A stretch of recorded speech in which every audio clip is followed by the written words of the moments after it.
الله أكبر. بسم الله الرحمن الرحيم. الحمد لله رب العالمين الرحمن الرحيم مالك يوم الدين إياك نعبد وإياك نستعين اهدنا الصراط المستقيم آمين. بسم الله الرحمن الرحيم. اللهم صل على أحد. الله أكبر. سبحان ربي.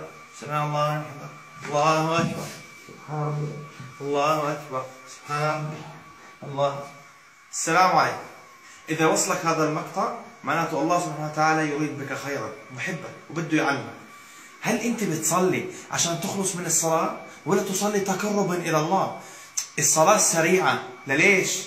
قال عليه الصلاة والسلام للرجل اللي دخل المسجد وصلى بسرعة قال ارجع فصلي فإنك لم تصلي. ما قال له صليت انكبل، قال إنك لم تصلي، قال ارجع فصلي فإنك لم تصلي. بعدين الدعاء في السجود قال عليه الصلاة والسلام أقرب ما يكون العبد من ربه وهو ساجد فأكثروا فيه الدعاء. استغل الفرصة وانت ساجد أكثر. يعني مش محتاج، انت مش محتاج، انت مش محتاج لله سبحانه وتعالى، أكثر من الدعاء والتأني في الصلاة لأنها ركن. طمأنينة ركن من أركان الصلاة. أسأل الله أن يغفر لكل من نشر هذا المقطع أو ساهم في نشره. والسلام عليكم ورحمة الله.